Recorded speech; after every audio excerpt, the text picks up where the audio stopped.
All right, let's get into it. Custom sorting in C++, it can feel like this super advanced kind of black box topic, but honestly, it's really just about writing a simple rulebook. So today, we're going to pry open that box and show you how to take complete control over sorting. Trust me, it's going to become one of the most powerful tools in your C++ toolbox. So just look at this for a second. We've got a vector of vectors, pretty standard stuff, right? Now, how would you sort it? If you just chuck this into the standard sort function, what do you think actually happens? Well, the answer is, who knows? It's not predictable. See, without any instructions from you, C++ has absolutely no idea what you want it to do. And it's this exact problem that gets so many of us stuck. And that really gets to the heart of the issue. The standard sort function is amazing for simple stuff. A list of numbers, a list of strings. It already knows what less than means for those. But for something more complex, like our vector of vectors, or maybe a custom class you've built, C++ is totally lost. It doesn't know if you want to sort by the first number, or the second, or maybe their sum. It's missing your intent. To get around this, we can't expect the language to magically read our minds. It's just not going to happen. Instead, we have to literally hand it a rulebook, a crystal clear, explicit set of instructions that tells the sorting algorithm exactly how to compare any two items in our list. This little rulebook is the absolute key to unlocking custom sorting. And that rulebook, well, it actually has a name. It's called a custom comparator. This is the solution we've been working towards. It's just a small, really focused piece of code that you give to algorithms like stdsort to tell them the specific logic they need for your data. So what is a comparator really? It's way simpler than it sounds. At its core, it's just a function. It takes two elements, we can call them x and y, and it returns a simple Boolean, true or false. It answers one and only one question. In the final sorted list, should x come before y? If the answer is yes, you return true. If the answer is no, you return false. That's literally all there is to it. And I love this analogy because it perfectly sums it up. You're not doing the heavy lifting of this sort yourself. The algorithm handles all the complicated swapping and moving of data. You're just the referee. The algorithm holds up two elements and asks, hey, which one goes first? And you just blow the whistle and point. Simple as that. Okay, theory is great and all, but let's get our hands dirty. How do we actually write one of these rule books in C++? Let's jump into the code and build one from scratch using a nice, modern C++ Lambda function to solve that problem we started with. And here it is. I know it might look a little dense at first, but this is our entire rulebook, all packed into a neat C++ Lambda. We're using auto to let the compiler figure out the type for us. The empty square brackets kick off the Lambda.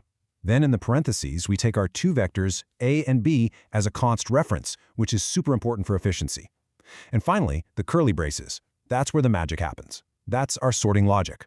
So let's break that logic down. The logic here is really just a two-step process. First, we look at the very first number in each vector. That's our primary sorting key. If those numbers are different, the decision's easy. The vector with the smaller first number goes first. But what if they're the same? Well, that's a tie. So we move to step 2, the tiebreaker, where we compare the second numbers to make our final call. Now this whole method has a fancy name. It's called lexicographical sorting. But don't let that intimidate you. It's just like sorting words in a dictionary. You look at the first letter, and only if they're the same do you bother looking at the second letter, and so on. So in this example, 3, 4 and 3, 7, well, the first numbers are tied at 3, so we look at the second number. 4 is less than 7, so 3, 4 comes first. Makes sense, right? So, our comparator works. It's perfect. But why does it work? It works because it follows 3 golden rules that are absolutely essential for preventing weird bugs and guaranteeing a correct sort. The official term for this is strict weak ordering, but all you need to remember are these 3 simple rules. Okay, rule number 1. An item can never, ever be considered less than itself. Comp x and x has to be false, period. Second, if your rulebook says A comes before B, it can't also say that B comes before A. Seems obvious, but you have to enforce it. And finally, transitivity. If A is less than B and B is less than C, then A has to be less than C. The good news? When we use the standard less than operator like we did, it automatically takes care of all 3 of these rules for us. All right, you've totally got the fundamentals down. So let's level up. We're going to cover some pro tips and common pitfalls that even seasoned developers can stumble over. Getting these right is what separates good code from truly great, efficient code.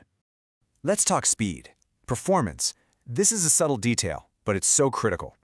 If your comparator takes its arguments by value, like vector int a, your program has to make a full copy of that vector every single time it does a comparison. A sort can make thousands of comparisons. But by passing it as a const reference, just by adding that const and the ampersand, you skip all the copying and work directly on the original data. It is a massive speedup for almost zero effort. Now here is a huge gotcha. The meaning of a comparator can actually change depending on where you use it. For std sort, returning true means A should come before B. But for something like a standard .priority queue, true means A has lower priority, which can feel completely backwards when you're writing it. So the big takeaway here is critical. Always check the documentation for the specific algorithm or container you're using. So let's circle all the way back to our original problem. We started with this jumbled mess of vectors. But now, after we apply our custom rulebook, look at the result. It's perfectly ordered. First, it sorts by the first element, so you see all the ones, then all the twos, and within those groups where there's a tie, like 1, 5, and 1, 9, it's correctly sorted by the second element. Just like that, problem solved. So there you have it. A custom comparator isn't some dark magic, it's just a rulebook, and you are the one who gets to write the rules. You now have the power to define order for literally any data structure you can dream up, no matter how complicated it gets. So the only question left is, what will you sort next?